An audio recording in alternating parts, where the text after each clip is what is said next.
Her son was rushed to the ICU. She had no idea her billionaire ex was in the same hospital.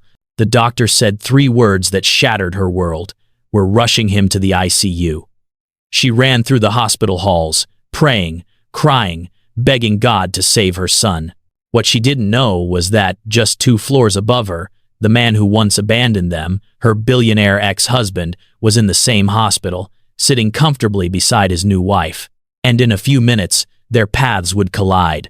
Raylan gasped as the paramedics wheeled her 8-year-old son through the emergency room doors. His small chest heaved with each labored breath. His lips had a terrifying blue tinge that made her stomach twist into knots. She stumbled alongside the gurney, her hand gripping Tanner's tiny fingers, refusing to let go even as nurses rushed around them with organized urgency. "Ma'am, you need to stay in the waiting area," a nurse said firmly, trying to guide her away. "No, that's my baby, please," Raylan choked out, her voice breaking. "I need to be with him. We'll update you as soon as we can." The nurse's tone was kind but unyielding. "Let us do our job." The automatic doors to the intensive care unit swung shut between them. Raylan stood frozen in the hallway, her work badge still dangling from her neck, her purse clutched against her side like a shield. The fluorescent lights above buzzed with indifference. The smell of antiseptic burned her nostrils. Somewhere down the corridor, a phone rang incessantly, but no one answered. She couldn't breathe, couldn't think. All she could see was Tanner's face, pale and frightened, as they'd loaded him into the ambulance outside their apartment. He'd been fine that morning, a little wheezy, maybe, but nothing alarming. Then she'd gotten the call from his school. "Your son collapsed during recess. We've called an ambulance." Those words had turned her entire world upside down in seconds. "Miss Harlow?" A different nurse approached, clipboard in hand. "We're moving your son to ICU room 317. Down this hall, 3rd door on the left. Dr. Patterson will be with you shortly to explain his condition." "Thank you," Raylan whispered, her legs feeling like they might give out beneath her. She started down the corridor, her sneakers squeaking against the polished linoleum. Each step felt surreal, like she was moving through water. This couldn't be happening. Not to Tanner, not to her sweet boy who'd been singing his favorite song just this morning over breakfast. Raylan rounded the corner toward room 317 and stopped dead in her tracks. Standing outside room 412, impeccably dressed in a charcoal gray designer suit that probably cost more than her monthly rent, was a man she hadn't seen in 8 years. His dark hair was threaded with distinguished silver at the temples. His posture radiated the kind of confidence that came with power and wealth. He was speaking in low, commanding tones to a doctor, his expression etched with concern. Cade Brennan, the billionaire who'd walked away when she told him she was pregnant. The man who'd chosen a business deal over their relationship. The father Tanner had never known. "I need to see my wife immediately," Cade was saying to the doctor, his voice carrying that familiar authority that once made her feel protected and later made her feel invisible. "What's her status? When can she be discharged?" Raylan felt the air leave her lungs. His wife. Of course he was married. Of course he'd moved on. Built a perfect life while she'd struggled alone, working 2 jobs to keep food on the table and a roof over Tanner's head. She should have turned around, should have walked away before he noticed her, but something rooted her to the spot. Maybe it was shock. Maybe it was the cruelty of fate that had brought them to the same hospital on the same night. As if sensing her presence, Cade turned. Their eyes locked across the sterile hallway. Recognition dawned on his face like sunrise breaking over a landscape. His lips parted slightly, his composed expression cracked, revealing something raw beneath. "Raylan," he whispered, her name falling from his lips like a forgotten prayer. Time collapsed. 8 years evaporated in an instant. She was 22 again, standing in his penthouse apartment, tears streaming down her face as she told him she was pregnant. She could still hear his silence, the way he'd turned away from her, the choice he'd made without words. A beautiful woman appeared at Cade's side, her designer dress and diamond jewelry marking her as someone who belonged in his world. Her hair was perfectly styled, her makeup flawless even in harsh hospital lighting. She touched Cade's arm with casual ownership. "Darling, did they say when I can leave?" the woman asked, her voice carrying the cultured tones of old money. "This whole appendicitis scare has been such an inconvenience." But Cade wasn't listening. He was staring at Raylin as though seeing a ghost, his face drained of color. Raylin felt rage and grief collide in her chest. 8 years. 8 years of birthday parties he'd missed. 8 years of Tanner asking why his daddy didn't want him. 8 years of struggling alone while Cade had clearly thrived, married someone appropriate, lived the life he'd chosen over them. She turned on her heel and walked quickly toward room 317. Her vision blurring with tears, she refused to let fall. Raylin, wait, Cade called behind her. She didn't stop, didn't look back. She pushed through the door to Tanner's room and let it swing shut behind her, creating a barrier between her past and the crisis of her present. Inside, the steady beep of monitors filled the small space. Tanner lay small and fragile against white sheets, oxygen tubes running to his nose, an IV in his tiny arm. His chest rose and fell with mechanical assistance. His eyes were closed, his dark lashes resting against pale cheeks.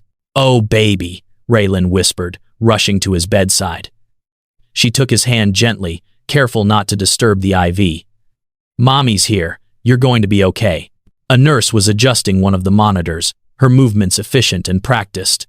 "Severe asthma attack complicated by respiratory infection," she explained without Raylin having to ask. His oxygen levels were dangerously low when he arrived. "We've intubated him to help him breathe. Dr. Patterson will be in soon to discuss the treatment plan. When can I talk to him? When will he wake up? We've sedated him to keep him calm and reduce the strain on his lungs." The nurse's expression was kind. "He can probably hear you, even if he can't respond. Talk to him. Let him know you're here." After the nurse left, Raylin sank into the chair beside Tanner's bed, still holding his hand. She smoothed his dark hair back from his forehead with her free hand, the way she'd done since he was a baby. "I'm here, sweetheart," she whispered. "Mommy's not going anywhere." "You're so strong, Tanner.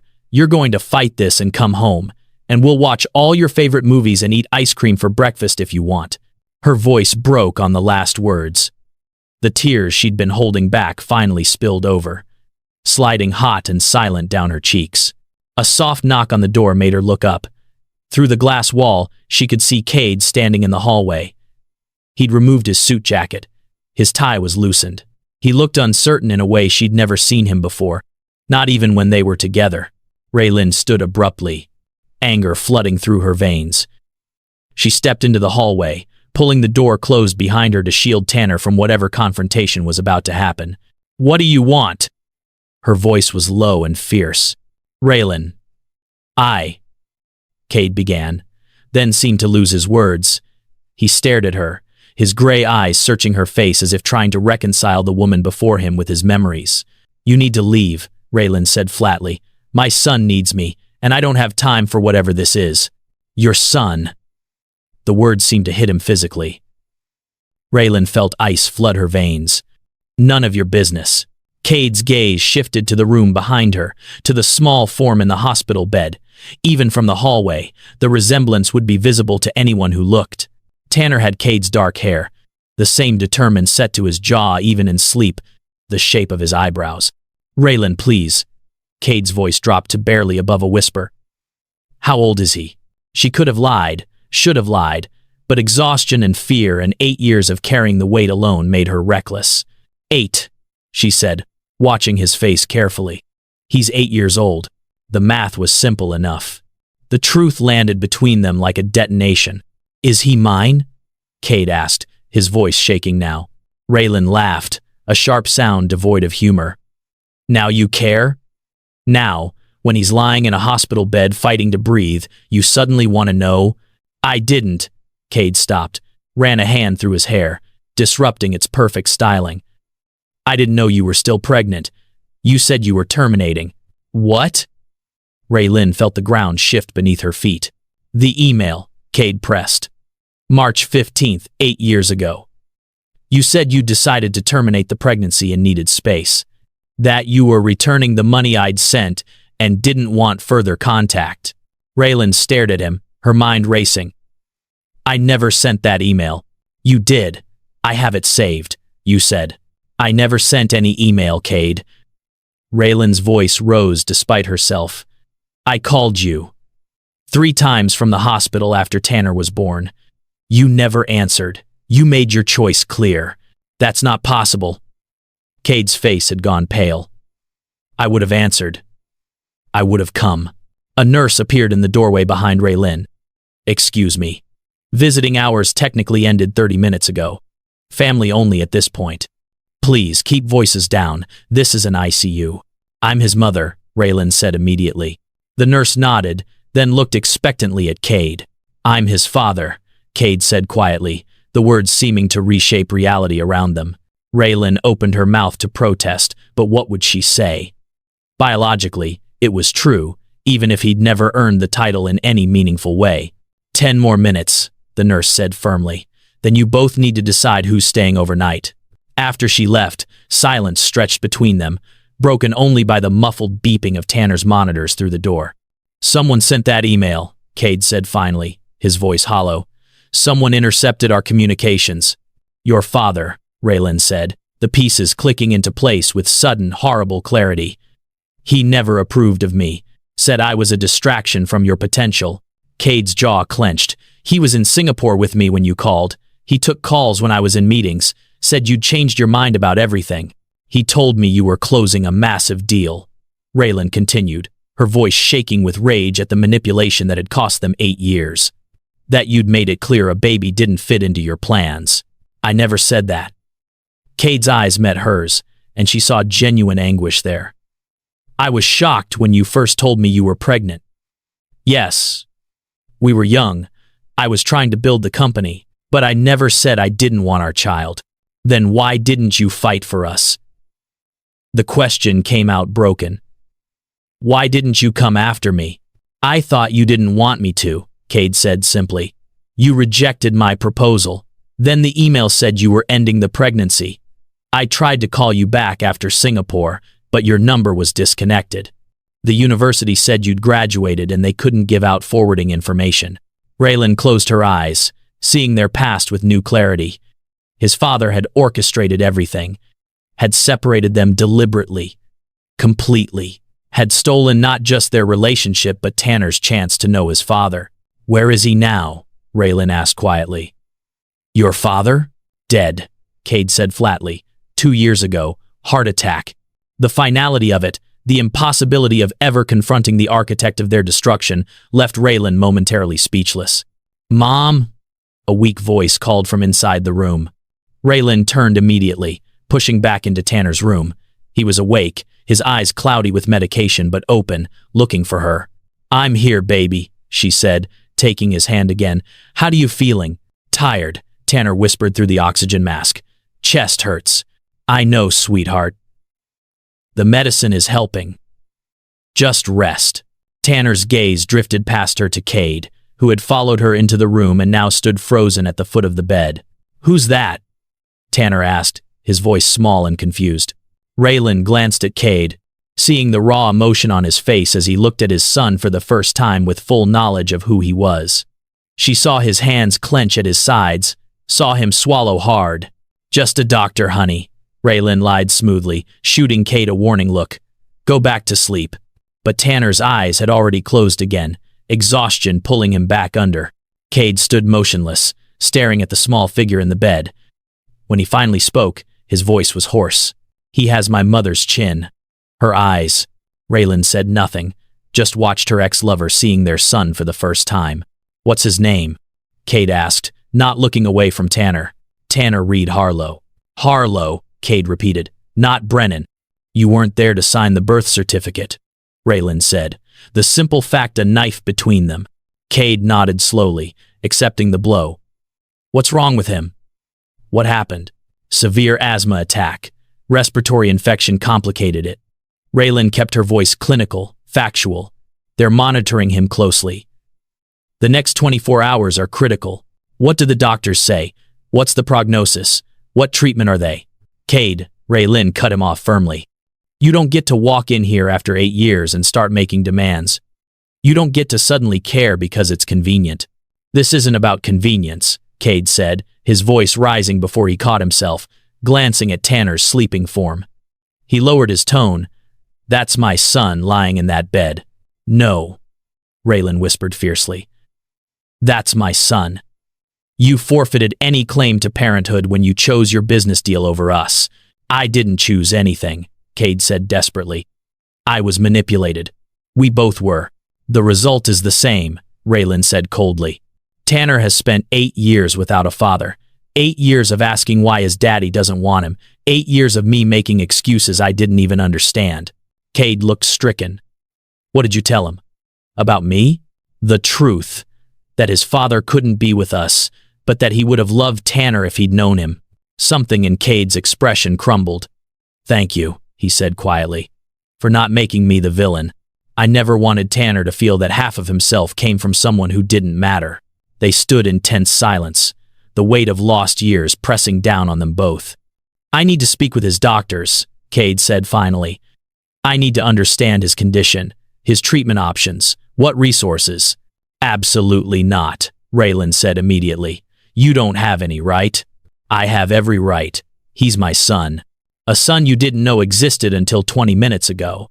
You think that gives you the authority to? What I think, Cade interrupted, his voice tight with controlled emotion, is that our son is critically ill, and I have access to resources, specialists, treatments that could help him. Are you really going to let your anger at me prevent him from getting the best possible care? The question hit like a physical blow. Raylan felt tears burn behind her eyes. That's not fair, she whispered. None of this is fair, Cade agreed. But right now, Tanner needs both of us. Whether you like it or not, whether I deserve it or not, I'm his father. Please, let me help. Raylan looked at her son, at the monitors tracking his struggling breaths, at how small and vulnerable he looked in the hospital bed. Before we continue with this emotional journey, I actually have a small goal: to hit 1,000 subscribers before Christmas. If you're feeling this story, if it's touching your heart in any way, subscribing would honestly be the best Christmas gift you could give me. It helps stories like this reach people who need to hear them. Thank you for supporting this journey. Now let's see what happens next. Fine, Raylan said finally, her voice hollow. You can speak to the doctors, but I'm staying with Tanner tonight, and tomorrow we're having a very long conversation about boundaries. Tomorrow, Cade agreed. Can I? He hesitated, gesturing toward the bedside. Can I just sit with him for a few minutes? I won't wake him. I just need to. Raylan understood what he couldn't articulate. The need to be close to this child he'd just discovered. The desperate desire to make up for lost time, even though minutes couldn't compensate for years. 5 minutes, she said. Then, you need to check on your wife. The reminder of his wife landed between them, another complication in an already impossibly tangled situation. Cade moved to the opposite side of Tanner's bed, standing where he could see his son's face. He didn't touch him, didn't speak, just stood there drinking in every detail. The dark eyelashes, the small nose, the way his lips parted slightly in sleep. Raylan watched Cade's face, saw genuine emotion there that she didn't want to acknowledge. Pain, regret, wonder, love. It was the love that terrified her most. Because if Cade truly loved Tanner, if he truly wanted to be a father, then everything was about to become infinitely more complicated. The 5 minutes stretched to 10 before Cade finally stepped back. I'll talk to Dr. Patterson tonight, he said quietly, get a full understanding of Tanner's condition. Then tomorrow, we'll figure out next steps. Together, he added, meeting her eyes. We figure this out together. Raylan nodded, too exhausted to argue further. After Cade left, she sank into the chair beside Tanner's bed, her mind reeling. In the span of an hour, her carefully constructed world had shattered. The man she'd tried to forget for 8 years was back, claiming fatherhood, offering resources she desperately needed, but pride made her want to refuse. And somewhere in this same hospital, his wife was recovering from surgery, completely unaware that her husband had just discovered he had an 8-year-old son. Mom? Tanner's sleepy voice broke through her spiraling thoughts. I'm here, baby, Raylan said immediately, taking his hand. What do you need? Just making sure you didn't leave, Tanner whispered, his eyes barely open. Never, Raylan promised, her voice breaking. I'm not going anywhere. As Tanner drifted back to sleep, Raylan laid her head carefully on the edge of his bed, exhaustion finally overwhelming her. She fell into fitful sleep, her dreams haunted by past and present colliding. She woke hours later to voices outside the room. Through the glass wall, she could see Cade speaking intensely with Dr. Patterson. Cade had changed clothes, she realized. Fresh shirt, different tie. His hair was damp, like he'd recently showered. He must have gone home, which meant he had a home in this city. How long had he been living here without her knowing? The doctor was gesturing, explaining something with the clinical detachment medical professionals cultivated. Cade listened with laser focus, occasionally asking questions she couldn't hear through the glass. After several minutes, both men entered Tanner's room. Dr. Patterson nodded to Raylan. "Miss Harlow, I was just updating Mr. Brennan on Tanner's status. His oxygen levels have stabilized overnight, which is a positive sign. We're continuing the current treatment protocol and monitoring closely." "When can he go home?" Raylan asked, her voice rough from sleep. "If his progress continues, possibly in 3 to 5 days," Dr. Patterson said. "But he'll need careful monitoring and medication management going forward." This was a serious episode. "I've asked Dr. Kensington from Boston General to consult on Tanner's case," Cade interjected. "She's the leading pediatric pulmonologist in the country. I'm having her flown in this morning." Raylan stiffened. "You what?" Dr. Patterson cleared his throat. "Mr. Brennan contacted me early this morning with the request. Dr. Kensington's expertise could be invaluable, particularly in developing a long-term management plan for Tanner's asthma." "You had no right," Raylan said to Cade, anger flaring. "You don't get to make these decisions without consulting me." "I'm consulting you now," Cade said evenly. "Dr. Kensington will be here by noon. She'll review Tanner's case and provide recommendations. You make the final decision on any treatment. I'm just providing options." "Options I can't afford," Raylan shot back. "Do you know what a specialist consultation costs? What her recommendations will probably involve?" "I can't. Money isn't an issue," Cade interrupted. "Whatever Tanner needs, whatever it costs, that's not a factor." "Of course it's not a factor for you," Raylan said bitterly. "You're a billionaire now, aren't you? You can just throw money at problems and make them disappear." "I'm trying to help our son," Cade's voice hardened. "I'm trying to give him the best possible care. If you want to be angry at me, fine, be angry. But don't let that anger prevent Tanner from getting what he needs." Dr. Patterson looked between them uncomfortably. "I'll give you both some time to discuss this. I'll be back during afternoon rounds." After he left, silence filled the room. Tanner slept on, oblivious to the tension. "You can't just storm into our lives and take over," Raylan said, her voice shaking. "You can't use your money and power to bulldoze through 8 years of absence." "I'm not trying to bulldoze anything," Cade said quietly. "I'm trying to be his father, finally, even if it's 8 years too late." "Being a father isn't about consultants and specialists," Raylan countered. "It's about being there at 3 in the morning when he has nightmares. It's about school plays and scraped knees, and teaching him to ride a bike. It's about all the moments you missed and can never get back." "I know," Cade said, and the pain in his voice was raw. "I know I can't get those years back. I know I missed everything. But I'm here now, Raylan, and I'm not going anywhere." "What about your wife?" Raylan asked sharply. "What does she think about you suddenly having an 8-year-old son?" Cade's expression tightened. "That's a conversation I need to have with her." Before Raylan could respond, Tanner stirred, his eyes fluttering open. He looked more alert than he had the night before, his gaze clearer. "Mom?" he said, his voice muffled by the oxygen mask. "Right here, baby," Raylan said immediately, moving to his side. "How are you feeling?" "Better," Tanner said. "My chest doesn't hurt as much. Can I have some water?" "Let me check with the nurse first." Raylan pressed the call button. Tanner's gaze drifted past her to Cade. "You're still here," he observed. "You're not a doctor, are you?" Cade looked at Raylan, silently asking permission for how to answer. When she gave a slight nod, he moved closer to the bed. "No, I'm not a doctor," Cade said gently. "My name is Cade. I'm a friend of your mom's, from a long time ago." "Oh," Tanner studied him with the frank curiosity of childhood. "You look fancy. Are you rich?" Despite everything, Raylan felt a small smile tug at her lips. Tanner had no filter. one of the qualities she both loved and occasionally despaired over. "I do okay," Cade said, the understatement of the century. "How are you feeling, Tanner?" "Tired," Tanner admitted. "And hungry. Can I have pancakes?" "We'll see what the doctor says," Raylan interjected. "You're still on IV nutrition right now." A nurse entered in response to the call button. Tanner had questions about water and food. She explained gently that he could have small sips of water and maybe clear broth later if he continued improving. Pancakes would have to wait until he was off the oxygen support. After she left, Tanner looked between Cade and Raylan. "Are you guys friends again?" he asked with surprising perception. "You seem kind of mad at each other." "It's complicated, sweetheart," Raylan said. "Grown-ups always say that." Tanner sighed dramatically, but it usually just means they're being stubborn. Cade laughed, a genuine sound that transformed his face. "He's not wrong." Raylan shot him a look but couldn't entirely suppress her own smile. "Your 8-year-old son is calling us stubborn."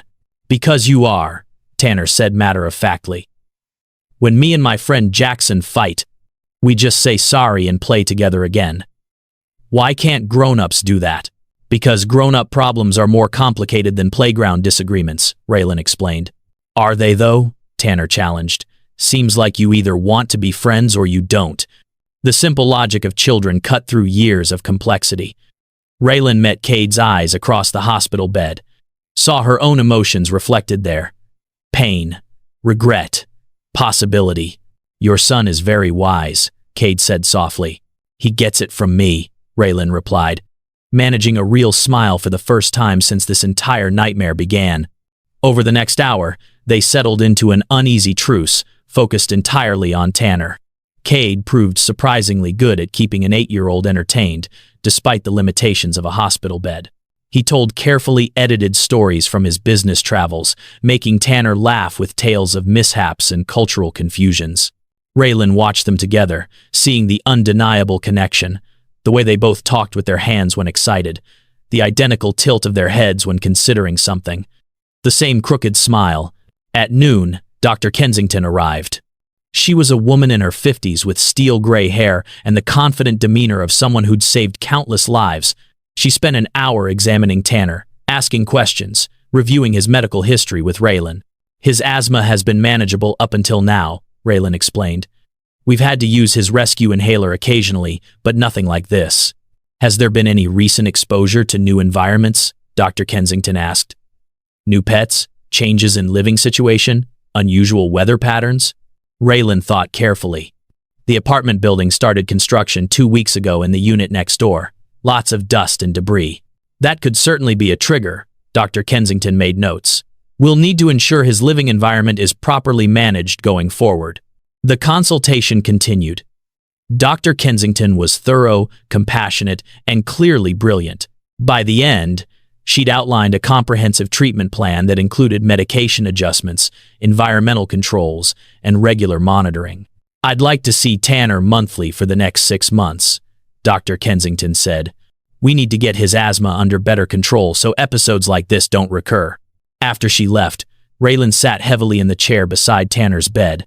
The weight of it all, the medical crisis, Cade's reappearance, the financial implications of ongoing specialist care, pressed down on her. "I know you're proud," Cade said quietly, standing across from her. "I know you've done everything yourself for 8 years, but please, let me help with this. Let me pay for Dr. Kensington's care, for whatever Tanner needs." Raylan wanted to refuse, wanted to maintain the independence she'd fought so hard to achieve. But looking at her son, thinking about his health and future, pride seemed like a luxury she could no longer afford. "Okay," she said finally. "For Tanner's medical care, you can help, but this doesn't change anything else between us." "Fair enough," Cade agreed. He hesitated, then added, "I'd like to see him again. After he's released, I'd like to be part of his life. If you'll let me." The request hung in the air between them. 8 years of absence, 8 years of hurt and anger. But also, a father who genuinely seemed to want to know his son. "We'll talk about it," Raylan said carefully. "After Tanner is home and stable, then we'll figure out what comes next." It wasn't acceptance, but it wasn't rejection either. It was the first tentative step towards something neither of them could yet define. Cade nodded, understanding this was the best he could hope for right now. I should go, he said, check on my wife. But I'll be back this evening, if that's okay. Evening is fine, Raylan confirmed. After he left, Tanner looked at his mother with knowing eyes. He's my dad, isn't he? The question caught Raylan completely off guard. What? No, honey, he's just… Mom, Tanner interrupted gently. I'm 8, not stupid. He looks like the picture you showed me, the one from before I was born. Raylan's breath caught. She'd shown Tanner exactly one photo of Cade, years ago, when he'd asked what his father looked like. She'd thought he'd forgotten. Sweetheart, Raylan began, her mind racing. It's okay, Mom, Tanner said simply. I'm not mad. I was just wondering when you were going to tell me. Tears filled Raylan's eyes. When did you get so perceptive? I pay attention, Tanner said. So, is he my dad? Yes, Raylan admitted, deciding 8 years of lies were enough. He's your father. Does he know about me? Tanner asked, his voice smaller now. He does now. He didn't before, but he does now. Tanner absorbed this, his young face serious. Is he going to stay or leave again? The question carried the weight of every time Tanner had asked about his absent father, every time he'd wondered why he wasn't enough to make his dad stay. I don't know, baby, Raylan said honestly, but I think he wants to stay. I think he wants to know you. Do I want to know him? Tanner asked, looking to his mother for guidance. Raylan stroked his hair gently. That's something you get to decide. There's no rush. We'll take it slow and see how you feel. Okay? Okay, Tanner nodded. Then, with the resilience of children, he asked, Can I play games on your phone now? Raylan laughed through her tears. Yes, you can play games. As Tanner lost himself in a simple phone game, Raylan sat back and tried to process the seismic shifts of the past 24 hours. Her son knew the truth. Cade was back in their lives. Everything was changing whether she was ready or not. And somewhere in this same hospital, a woman was about to discover her husband had a secret son. Raylan closed her eyes, exhaustion pulling at her. Tomorrow they'd deal with the complications. Tonight, Tanner was stable, getting excellent care, and finally knew who his father was. For now, that would have to be enough. 3 days passed in a blur of doctors' rounds, medication schedules, and tentative conversations. Tanner's condition improved steadily. The oxygen mask was replaced with a simple nasal cannula. His appetite returned. His laughter, which had been absent since the crisis began, echoed through the hospital room as Cade told him elaborate stories about failed business presentations and awkward international mishaps. Raylan watched their relationship bloom with emotions she couldn't untangle. Joy at seeing Tanner so happy. Fear that Cade would eventually disappoint him. Resentment at how easily he'd stepped into a role he'd been absent from for 8 years. And something else, something she refused to name, that stirred in her chest when Cade smiled at their son with such obvious love. On the 4th morning, Dr. Patterson delivered the news they'd been hoping for. Tanner can go home today, he announced, reviewing the chart one final time. His oxygen levels are stable. The infection is clearing nicely. But I want you to understand, this was a serious episode. His asthma needs careful management going forward. Dr. Kensington has outlined a comprehensive plan. Cade interjected from where he stood by the window. We'll make sure he has everything he needs. Raylan bristled at the "we" but bit her tongue. They'd maintained a fragile truce for Tanner's sake. No point disrupting it now. I want to see him back in my office in 1 week, Dr. Patterson continued, and Dr. Kensington will be following up as well. Any concerns before then, any difficulty breathing, you bring him straight back to the ER. Understood? Understood, Raylan confirmed. After the doctor left, Tanner bounced excitedly on the bed despite his mother's warnings to be careful. I get to go home, he announced. Can we get pizza? I'm so tired of hospital food. We'll see what Dr. Kensington says about your diet, Raylan smiled. But probably yes to pizza. Can Cade come? Tanner asked. The question casual but loaded with hope. Raylan met Cade's eyes across the room. They hadn't discussed next steps, hadn't defined what his involvement would look like outside the hospital setting. If your mom says it's okay, Cade said carefully, deferring to her authority. Sure, Raylan heard herself say. Pizza at our place, 6 o'clock. The look of pure happiness on Tanner's face made the complicated decision feel simple. 2 hours later, after discharge paperwork and final instructions, Raylan packed Tanner's few belongings while a nurse went over medication schedules. Cade had disappeared an hour earlier, mentioning something about taking care of arrangements. When they emerged from the hospital's main entrance, Raylan expected to see the taxi she'd planned to call. Instead, a sleek black car waited at the curb, a professional driver standing beside it. "What is this?" Raylan asked as Cade appeared from inside the hospital lobby. "A ride home," Cade said simply. "I thought it would be more comfortable than a cab." "We can take a taxi," Raylan protested. "Mom, it's a fancy car," Tanner said, his eyes wide. "Can we please?" Raylan sighed, recognizing she was outmatched. "Fine, but this doesn't become a habit." The drive to her apartment took 20 minutes. Raylan directed the driver to her building, acutely aware of how shabby the neighborhood must look to Cade. Graffiti tagged the fence across the street. The building's paint was peeling. A broken streetlight had been waiting for city repair for 3 months. "This is it," she said, unable to keep the defensive edge from her voice. Cade said nothing, just helped Tanner out of the car and grabbed the bag of belongings. Inside the apartment, Raylan saw her home through Cade's eyes. The cramped living room with its secondhand furniture, the kitchen where the refrigerator hummed too loudly, the single bathroom they shared, the bedroom Tanner had to himself while she slept on the sofa bed. "It's not much," she said, hating that she felt the need to explain. "But it's ours." "It's home," Cade said quietly. "That's what matters." Tanner immediately headed to his room, eager to see his toys and books after days in the hospital. Raylan and Cade stood in the small living room, the space suddenly feeling even more cramped with his presence. "You mentioned construction next door," Cade said, gesturing toward the wall where hammering could be faintly heard. "That's the dust trigger Dr. Kensington identified." "Yes," Raylan confirmed. "They're renovating the unit. Should be done in another month." Cade pulled out his phone, typing something quickly. "What if you didn't have to wait a month?" "What do you mean?" "I mean, what if I found you a different apartment? Somewhere cleaner, more spacious, better for Tanner's health." Raylan felt her defenses slam into place. "We're fine here." "Are you?" Cade challenged gently. "Your son nearly died because of environmental triggers you couldn't control." "That's not fair," Raylan said, her voice shaking. "I'm not trying to be cruel," Cade said. "I'm trying to help. Tanner needs a healthy environment. Let me provide that.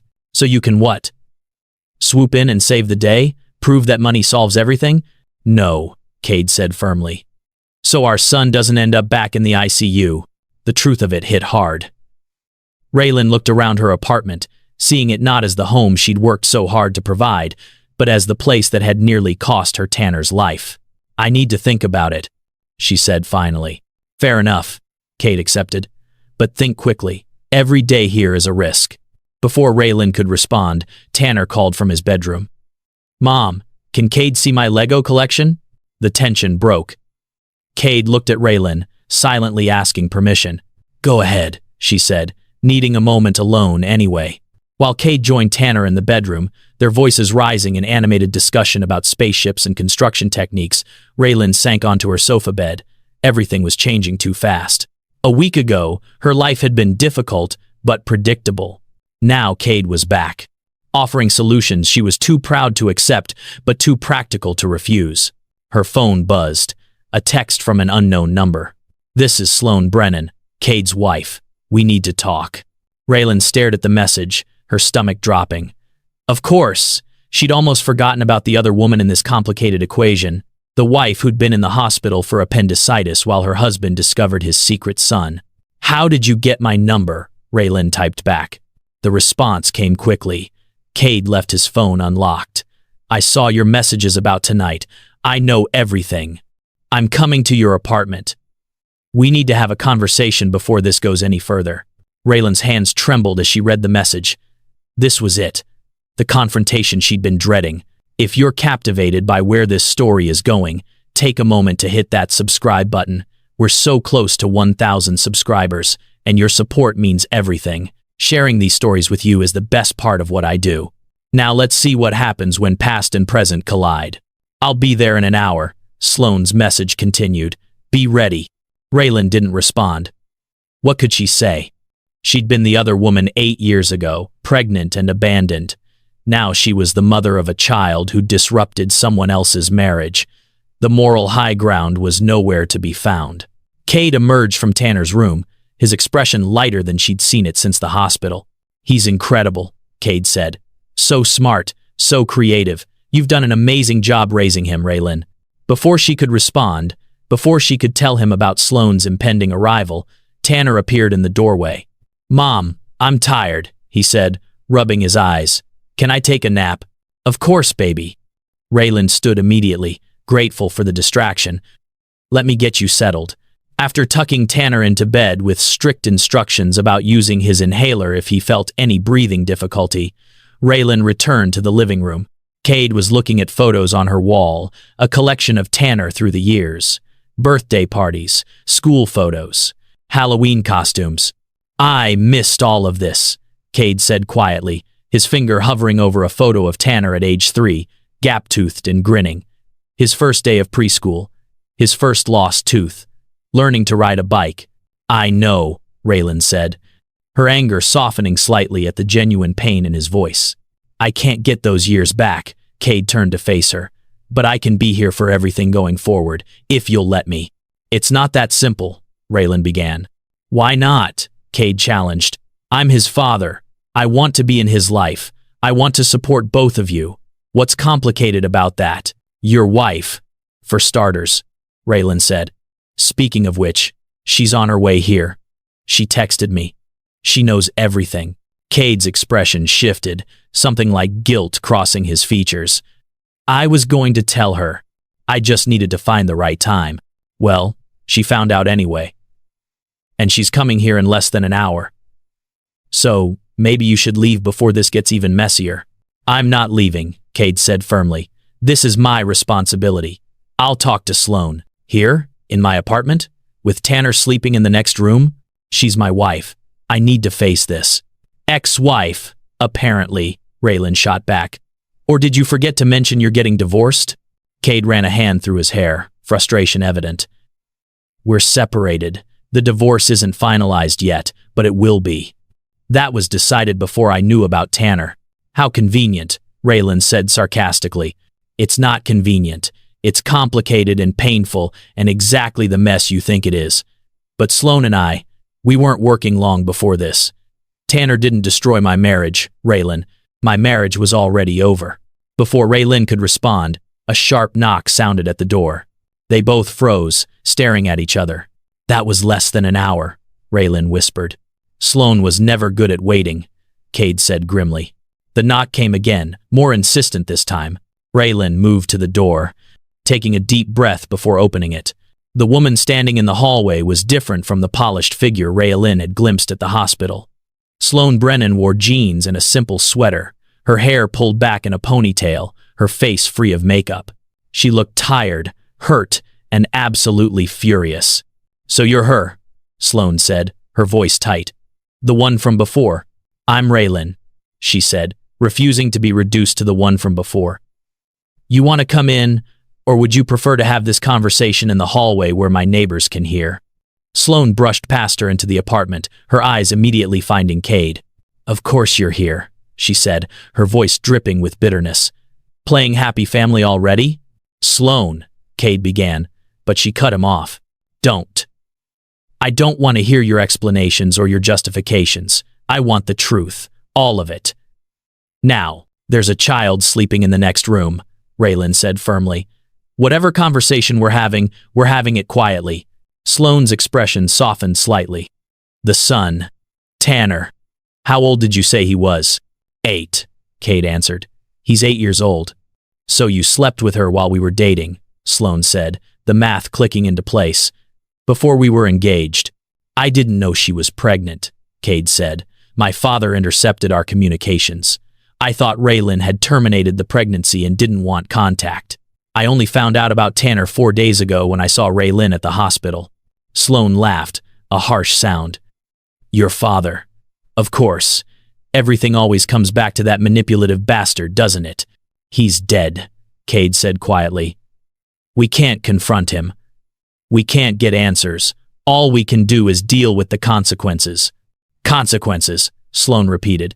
That's what you call your son? A consequence? That's not what I meant, Cade protested. I know what you meant, Sloane said, her anger deflating into exhaustion. I know you, Cade, better than you think, and I know that look in your eyes when you talk about them. You're already gone. We were already over, Sloane, Cade said gently. You know that. We've known it for months. Yes, Sloane acknowledged, but knowing it and facing it are different things. She turned to Raylan. I don't blame you. I want you to know that. This isn't your fault. The kindness was unexpected. Raylan found herself blinking back tears. I didn't know he was married, Raylan said. When we were together 8 years ago, I didn't know he'd move on so completely. We got married 3 years ago, Sloane explained. After his father died and Cade was drowning in grief and guilt, I was there. We were friends who became something more because it was convenient, because neither of us wanted to be alone. It was more than convenience, Cade said, but Sloane shook her head. Was it? Because, from where I'm standing, it looks like you've been waiting for her this whole time. You just didn't know it. The observation hung in the air, heavy with truth. I came here to be angry, Sloane continued, looking between them. I came here to yell and blame and make everyone feel as terrible as I do. But standing here, seeing this, she gestured around the small apartment. I just feel sad. For all of us. Sloane, Cade began, but she held up a hand. I'll sign the divorce papers, she said. No contest, no fighting, but I want one thing from you. Anything, Cade said immediately. Don't screw this up. Sloane looked at him intently. You have a son who needs you. A woman who, for reasons I can't comprehend, seems willing to give you a second chance. Don't let your fear or your pride or your family legacy ruin this the way it's ruined everything else. I won't, Cade promised. Sloane turned to Raylan. He's a good man underneath all the armor. Damaged, complicated, but good.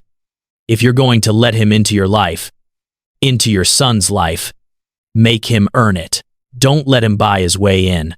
I won't, Raylan said, finding unexpected respect for this woman who'd been hurt but refused to be vindictive. After Sloane left, Raylan and Cade stood in silence. The apartment felt different now, like a line had been crossed that couldn't be uncrossed. I should go, Cade said finally. Let you and Tanner rest. I'll come back at 6 for pizza if that's still okay. It's okay, Raylan confirmed. At the door, Cade paused. Thank you for letting me be part of this. Part of his life. I know I don't deserve it. You don't, Raylan agreed, but Tanner does. He deserves a father who shows up and stays. I will, Cade promised. I'll show up and I'll stay, for as long as you'll let me. After he left, Raylan checked on Tanner, who was sleeping peacefully, his breathing steady and unlabored. She stood in his doorway, watching the rise and fall of his chest, and made a decision. She couldn't control what had happened 8 years ago, couldn't change the manipulation and missed connections that had kept them apart, but she could control what happened now. She could choose to give Tanner the father he deserved, even if it meant risking her own heart in the process. Her phone buzzed. A text from Cade. I meant what I said. I'm not going anywhere. Whatever it takes, however long it takes, I'm here. Raylan typed back slowly. Pizza at 6. Don't be late. First rule of being Tanner's dad, always keep your promises. The response came immediately. I won't be late, I promise. When Tanner woke an hour later, his first question was whether Cade was still coming. He is, Raylan assured him. He promised. Good, Tanner smiled. I like having a dad. The simple statement cracked something open in Raylan's chest. All the years of guilt, wondering if she'd made the right choice keeping Tanner from his father, seemed to crystallize in that moment. Her son deserved this, deserved a complete family, even if it looked different than traditional families. Can I ask you something? Tanner said, his tone turning serious. Anything, baby. Are you and Cade going to be together, like married and stuff? The question caught Raylan off guard. We're just friends right now, sweetheart. We're figuring things out. But you used to love him, right? Before I was born? Raylan considered lying, then decided Tanner deserved honesty. Yes. I loved him very much. Do you still? That was the question. Wasn't it? The one Raylan had been avoiding since the moment she saw Cade in the hospital hallway. I don't know, she said truthfully. It's been a long time. We're different people now. Tanner absorbed this with the seriousness of a child trying to understand adult complexities. I think you should give him a chance, he said finally. He seems really sorry about missing stuff, and he made me laugh. That's important. You're very wise for 8 years old, Raylan smiled through tears. I know, Tanner said with the confidence of childhood. I get it from you. At exactly 6 o'clock, Cade knocked on the door. He arrived with not just pizza, but also a bag of ingredients. I thought maybe instead of ordering pizza, we could make it together, he explained. If that's okay. I remember you used to love cooking. Raylan was touched that he remembered. That sounds fun. The next 2 hours were a revelation.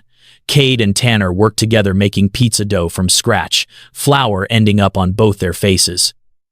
Raylan watched them, seeing the easy rapport developing, the way Cade listened to Tanner's chatter about school and friends and video games with genuine interest. At one point, while the pizza was baking, Tanner asked Cade about his work. I run a technology company, Cade explained. We make software that helps businesses work more efficiently. That sounds boring, Tanner said with typical childhood bluntness. Cade laughed. Sometimes it is, but it also means I can work from anywhere, which means I can be here more often, if you want. I want, Tanner said immediately. Over dinner, they talked about everything and nothing. Tanner's favorite subjects in school. Cade's worst business meeting disaster. Raylan's most challenging clients at work. It felt almost normal. Almost like a real family. After dinner, Tanner convinced Cade to play video games with him. Raylan cleaned up the kitchen, listening to their laughter from the living room. The sound filled the apartment with a warmth it had lacked before. At 8:30, Raylan announced bedtime. Tanner protested but was clearly exhausted. Can Cade tuck me in? He asked. Raylan looked at Cade, saw the emotion on his face at the simple request. If he wants to, she said. I'd love to, Cade said quietly. Raylan stayed in the kitchen, giving them privacy for this moment. She heard the murmur of voices. Cade reading a story in a gentle tone she'd never heard him use before. When he emerged 15 minutes later, there were tears in his eyes. He asked me to come to his school's science fair next week, Cade said. He's building a volcano. Are you going? Raylan asked. If you'll let me, absolutely. You don't need my permission to be his father, Raylan said. Just don't make promises you can't keep. I won't, Cade moved closer. Raylan, I know we have a long way to go. I know I need to earn your trust, but I want you to know I'm committed to this, to him, to being the father he deserves. Good, Raylan said, because he deserves the best. They stood in the small kitchen, the space between them charged with unresolved history and uncertain possibility. I should go, Cade said finally. Let you rest. At the door, he paused. Can I take Tanner this weekend? Just for the day. Maybe to the aquarium or the science museum. I want to spend real time with him. Raylan's instinct was to refuse, to keep control. But looking at Cade's hopeful expression, thinking of Tanner's joy tonight, she found herself nodding. Saturday, she said, 10 in the morning to 6 in the evening, and you text me every 2 hours with updates. Deal, Cade smiled. Thank you, Raylan, for giving me this chance. Don't thank me yet, she said. You haven't proven anything. I will, Cade promised. Every day, I'll prove I'm worth trusting. After he left, Raylan checked her phone to find a message from Sloan. Thank you for being kind to me today. I know I showed up unannounced and angry. You could have slammed the door in my face. For what it's worth, I think you and Cade might actually have a shot. Don't let fear keep you from taking it. Raylan stared at the message, unexpected tears filling her eyes. Even Cade's soon-to-be ex-wife was rooting for them. The irony wasn't lost on her. She texted back. Thank you for understanding. I'm sorry you got caught in the middle of this. Sloane's response came quickly. We all get caught in the middle of something. The question is what we do once we're there. Good luck, Raylan. I think you're going to need it with that stubborn man."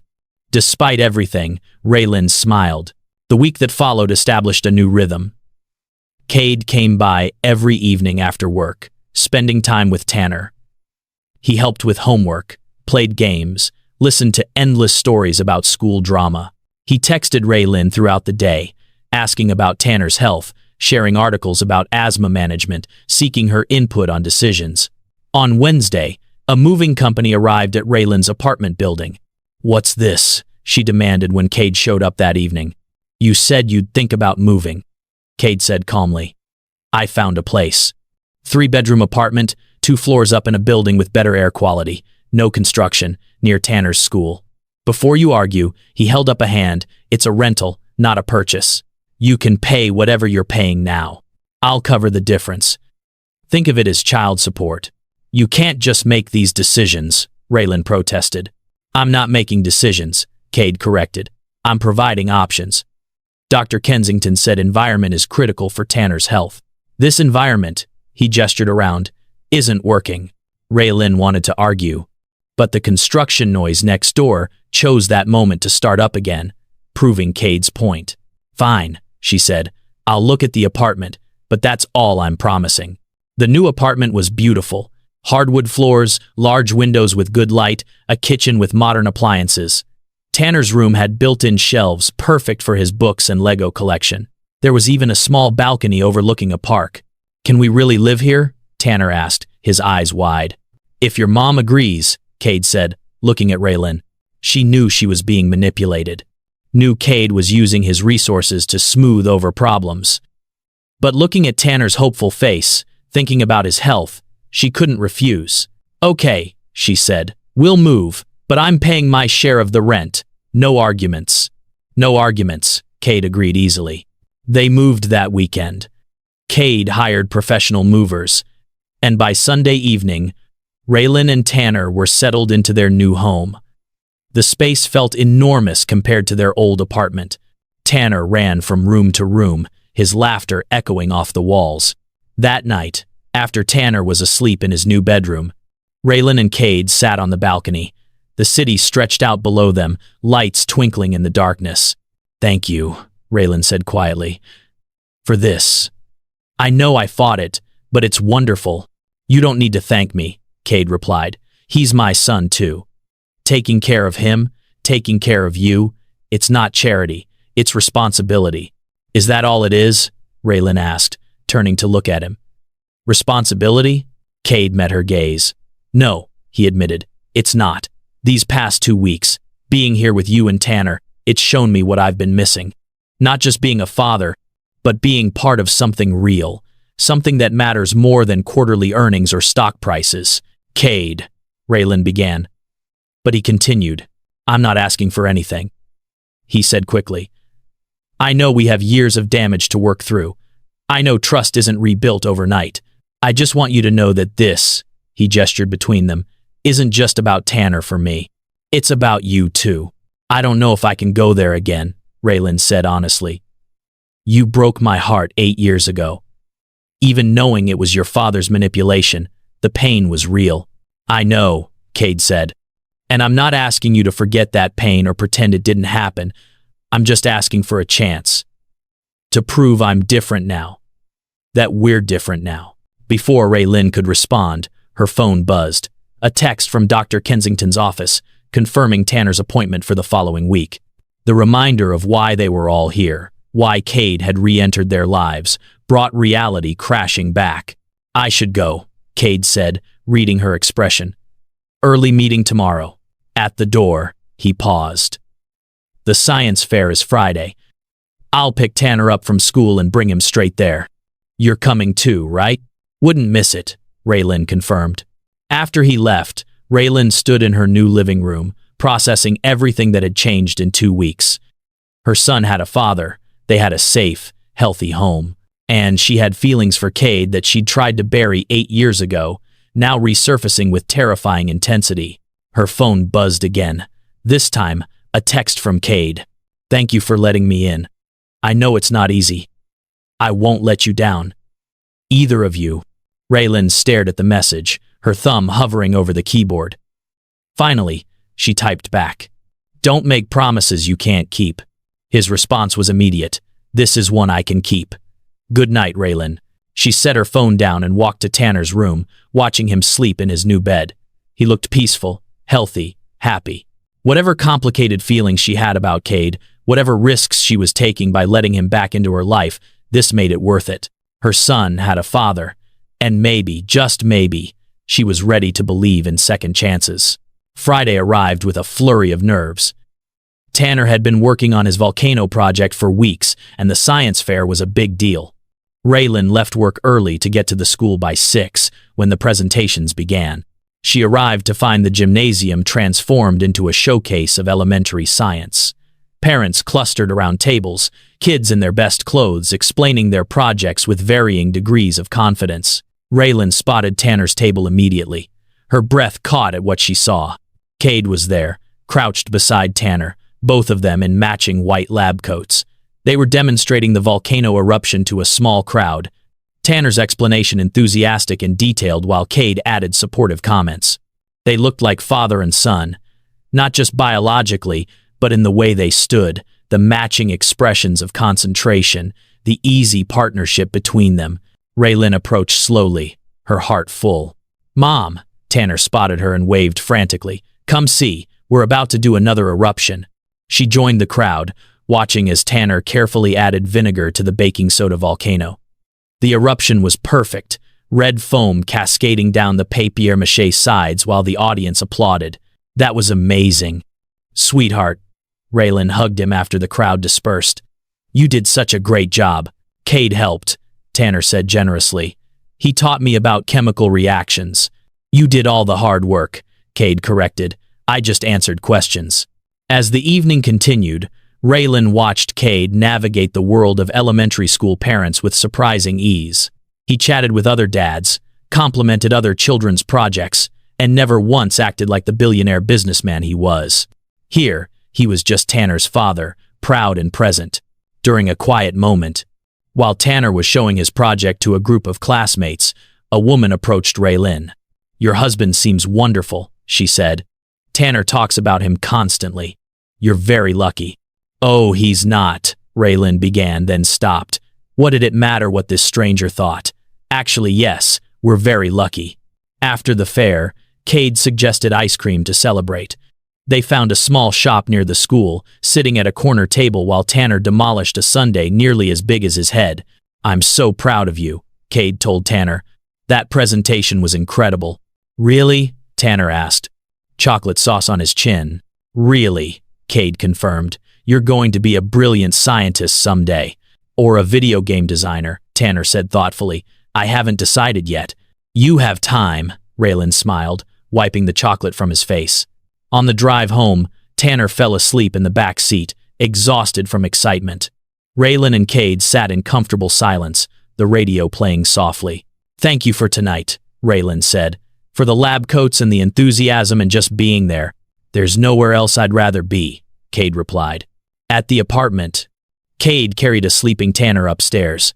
Together, they tucked him into bed, a team in this most fundamental parental task. In the living room afterward, neither moved toward the door. Stay, Raylan found herself saying. For a while. Have some coffee. I'd like that, Cade said. They sat on the balcony again, coffee growing cold in their cups as they talked. About everything and nothing. About their past and the present. About dreams they'd abandoned and new ones forming. I never stopped loving you, Cade said finally, the confession hanging in the night air. Even when I thought you'd chosen to walk away, even when I married Sloan, there was always a part of me that belonged to you. Cade, Raylan whispered, her heart racing. You don't have to say anything, he continued. I just needed you to know. Whatever happens between us, whatever you decide, I loved you then and I love you now. The words settled over her, terrifying and thrilling in equal measure. I'm scared, Raylan admitted. Of getting hurt again. Of Tanner getting hurt if this doesn't work out. Me too, Cade said honestly. But I'm more scared of not trying. Of letting fear keep me from the family I should have had 8 years ago.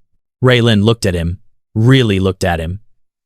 Not the billionaire or the absent father, but the man who'd shown up every day for 2 weeks, who'd read bedtime stories and helped with homework and worn a ridiculous lab coat to a science fair. The man who'd proven through actions, not just words, that he'd changed. Slowly, she reached across the space between them and took his hand. "Okay," she said. "We try. Slowly. For Tanner's sake and ours. We try." Cade's smile was brilliant, transforming his face. "Slowly," he agreed. "At whatever pace you need." They sat there on the balcony, hands linked, the city glittering below them. 8 years of pain and separation, of missed moments and lost chances, couldn't be erased. But maybe, just maybe, they could be transformed into something stronger. Something built on truth and second chances and the fierce love they both had for the boy sleeping inside. If this story has touched your heart, I'd be so grateful if you'd help me reach my goal of 1,000 subscribers before Christmas. Your support means the world and helps me continue sharing these emotional journeys. Subscribe, like, and share if you believe in the power of forgiveness and new beginnings. The following weeks unfolded with gentle promise. Cade became a constant presence in their lives, but respectfully so. He never pushed for more than Raylan was ready to give. They had family dinners 3 times a week, weekend outings to museums and parks, quiet evenings where they simply existed together, building the foundation of trust that had been destroyed years ago. Tanner thrived. His asthma remained under control with proper medication and environment. His confidence grew with his father's consistent presence. He stopped asking if Cade was leaving and started making plans that included all 3 of them. 1 month after the hospital crisis, Dr. Kensington gave Tanner a glowing report. His lung function had improved significantly. The treatment plan was working. "You have a healthy boy," she told Raylan and Cade, who'd both attended the appointment. "Whatever you're doing, keep doing it." On the drive home, Tanner said from the back seat, "So since I'm healthy now, does that mean we can get a dog?" Raylan and Cade looked at each other and burst out laughing. "We'll talk about it," Raylan said, the standard parent deflection. "That means no," Tanner sighed dramatically. "That means we'll talk about it," Cade corrected, winking at Raylan. "Which means maybe." 2 weeks later, they adopted a hypoallergenic puppy from a shelter. Watching Tanner's face light up as he held the small dog, seeing Cade's gentle guidance as he taught Tanner how to care for their new family member, Raylan felt something shift inside her. She was happy. Genuinely. Deeply happy in a way she hadn't been in 8 years. That night, after Tanner was asleep with the puppy curled beside him, Raylan and Cade stood in the kitchen. "Thank you," she said. "For the dog, for everything. You didn't have to." "I wanted to," Cade said. "Raylan, these past 2 months have been the best of my life. Being Tanner's father, being part of your lives, it's shown me what really matters." He moved closer, his intention clear in his eyes. "Can I kiss you?" he asked, always respectful, always seeking permission. Raylan's answer was to close the distance between them. The kiss was gentle at first, tentative, like they were both afraid of breaking something fragile. Then it deepened, 8 years of longing and regret and hope pouring into it. When they finally pulled apart, both were breathing hard. "I love you," Raylan said, the words finally ready to be spoken. "I tried not to. I tried to protect myself. But I love you, Cade. I think I never stopped." "I know I never stopped," Cade said, cupping her face in his hands. "And I promise you, Raylan Harlow, I will spend every day for the rest of my life proving I'm worthy of that love." They stood in the kitchen, foreheads pressed together, building the future from the ashes of their past. 6 months later, Cade proposed, not on a rooftop with fireworks, not with grand gestures designed to impress. Instead, he asked during a quiet Sunday morning, the 3 of them making pancakes in their kitchen, flour in Tanner's hair and laughter in the air. "Raylan," he said, getting down on one knee while Tanner watched with barely contained excitement. "I asked you this question 8 years ago, and you said no. I understand why now. We weren't ready. I wasn't ready. But we're ready now. We're a family already. Let's make it official." Tanner, unable to contain himself, blurted out, "Say yes, Mom. I helped pick the ring." Raylan looked at her son. at the man kneeling before her, at the life they'd built from impossible circumstances. "Yes," she said, tears streaming down her face. "Yes, I'll marry you." Tanner cheered, the puppy barked, and Cade stood to kiss her while pancakes burned forgotten on the stove. Their wedding was small, intimate, perfect. Tanner served as ring bearer, walking down the aisle with the puppy on a leash, making everyone laugh. Sloane came, surprisingly, standing in the back and wiping away tears of her own. When Raylan and Cade exchanged vows, they spoke not just to each other but to Tanner, promising to be a family, to choose each other every day, to never let fear or pride or outside forces tear them apart again. "I take you, Cade," Raylan said, her voice strong and sure. "Not because fate brought us back together, but because we chose to fight for this, for us, for our family." "I take you, Raylan," Cade replied. "And I promise to be the husband you deserve and the father our son needs, every single day." As they kissed, as their friends and family applauded, as Tanner shouted, "That's my mom and dad," Raylan felt the final pieces of her broken heart click back into place. Not healed to what it was before. Better, stronger, transformed by pain into something more resilient. At the reception, Tanner gave a speech that had everyone laughing and crying. "I used to be sad I didn't have a dad," he said with 8-year-old honesty. "But now I know sometimes the best things take time. My dad had to find us, and my mom had to be ready to let him. And I had to almost die.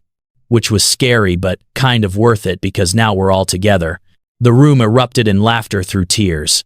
"So here's to my mom and dad," Tanner raised his juice glass. "Thanks for figuring it out."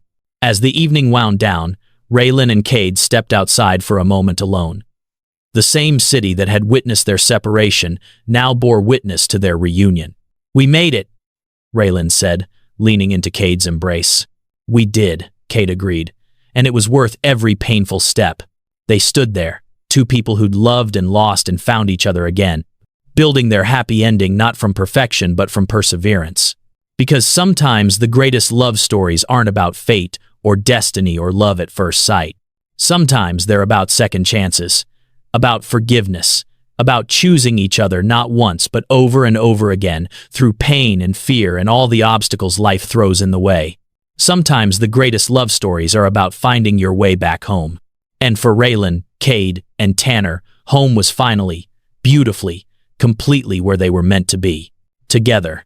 As we close this journey, remember that second chances are gifts we give ourselves when we're brave enough to try again. If this story touched your heart, please like, subscribe, and share it with someone who needs to believe in new beginnings. Thank you for being part of the Cedar Drama family. Until next time, remember that it's never too late for love, for forgiveness, for family, and for coming home.